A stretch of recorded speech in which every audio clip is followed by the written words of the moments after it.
Now that we have the top plate out of the clamps, what I have to do first is level the center in case things didn't get flush when we glued these two pieces together, and they didn't, and that's a common issue. It's one of the reasons I left the blank thicker. And so I'll start in the center and I'll make sure that that is smooth and even on both sides, that there's no ledge or anything like that, but that it's nice and smooth.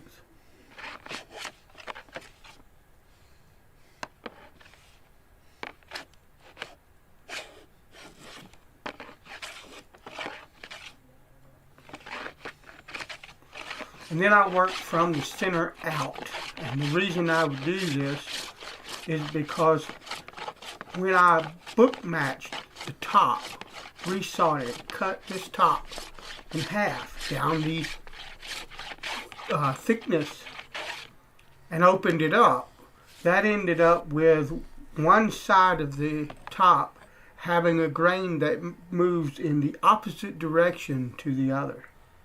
This is normal and common.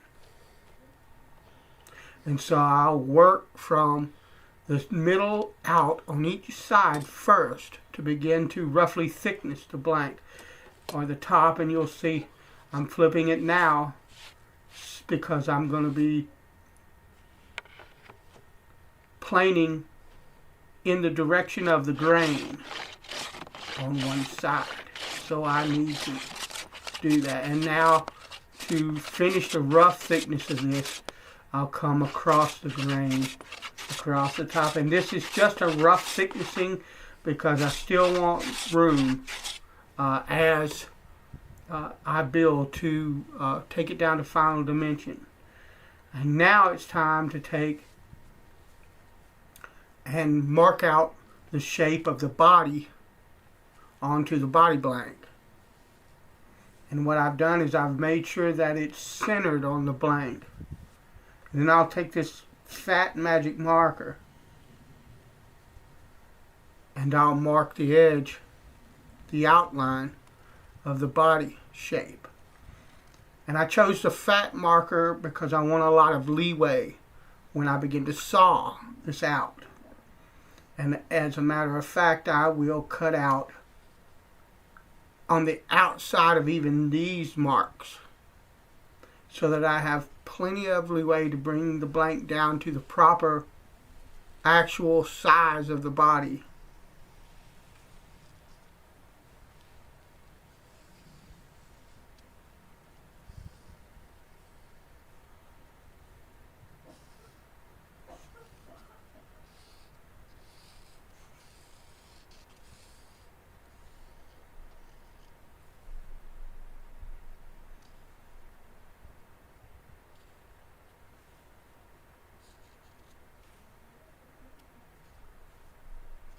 And now I'll do the same thing to the top plate.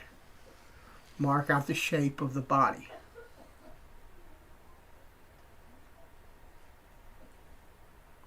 And then I'll use a jigsaw to actually cut the shape of this body out. It would be better to use a bandsaw, but I don't have one, and it will be a very long time, if ever, that I'll ever get one. The only way I would ever get one is if someone gave me one, because there's no way that I could afford to buy a bandsaw, not one the size that I would need to do this work with. So, now you see me cutting out around the horn of this instrument.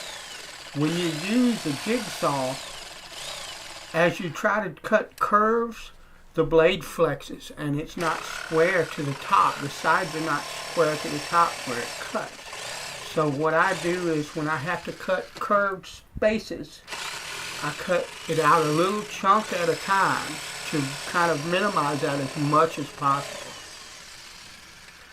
It's not going to look pretty, but it doesn't matter. It just gives me room to make sure that I can get everything nice and square in the curves and all of that.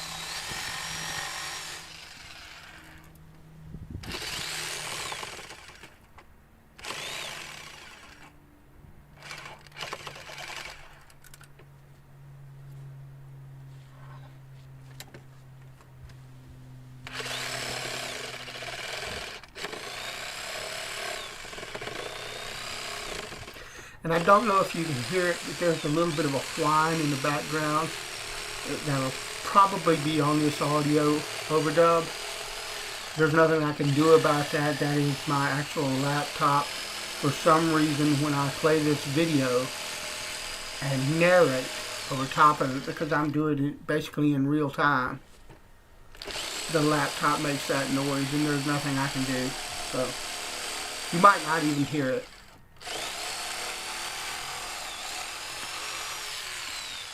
And now I'll cut the top plate out and do basically the same thing. But you see, if you look, you'll see me back up a little bit with the saw and then go forward again. And what I'm doing is, because this blank, this top plate is thin, there's not as much flex when you turn curves and corners in the skill saw blade or the jigsaw blade. And I can actually back up and come at it from a little bit sharper or more shallow angle, whatever it is that I need, in order to make those cuts. And there won't be as much of an issue with the flex in the blade.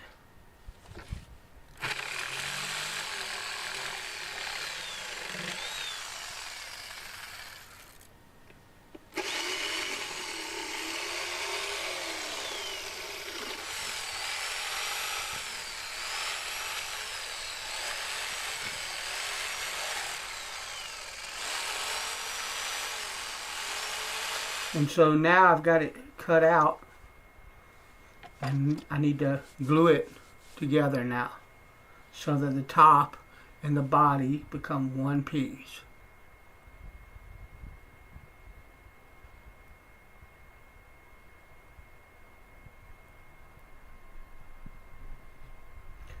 And I'm going to be fairly generous with the glue.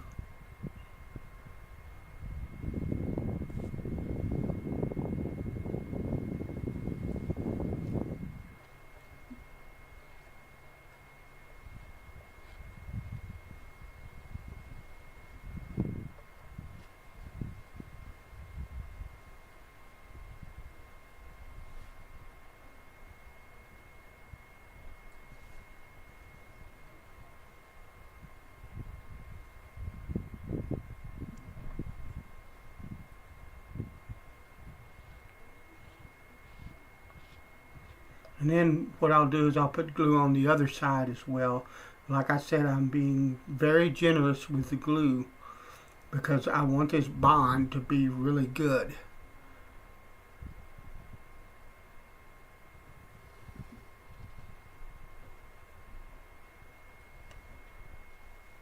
And so now it's just a matter of getting it positioned on this top properly so that the center lines of the body blank and the center line of the top plate match each other. And then what I'll do is I'll put a clamp at either end, and I won't clamp down on this clamp super tight at first because I don't want it to shift too much. I need something just to hold the body in place while I put the other clamps on, and then once I get the rest of the clamps on, then I can tighten everything down and the top won't move. There's lots of ways to do this. Some people use little brad nails that they put in like the body and cut the stuff off, cut the nail off real close to being flush so that it just leaves a little nub, and then they press the top plate down on it and make an impression that way. When they go to put it on with glue, the little brad nails will pop down in those little impressions and it'll stay where it's placed. I've not really had any issue with clamping it down like this. As long as you're careful, it clamps just fine and stays where I want it to stay. So, but now you see I'm putting some deep reach clamps in here because I want to try to make sure, at least in the section where I'm going to have pickups, where I'm going to have the bridge bolted down to it and stuff like that, that in the center of the body it's glued really good as well. And I've got a little piece cut off of the top that I'm using for a caul so that it will spread that clamping pressure across the body like that. I'd like to have about 4 more of these deep reach clamps, but this is what I have, so this is what I'm using. I could have used the template that I used to mark this body shape as a caul and set it on top, but I would rather do it this way so that I can see the edges, because I want these edges to clamp down good and tight without any gaps. If there are gaps, there are ways to deal with that, but I would much rather not have any gaps to start with. That's preferred. And there it is in the clamps, and I'll let the thing dry and then we'll be back to continue with this build. Thank you for watching. Bless you. I'll talk to you later.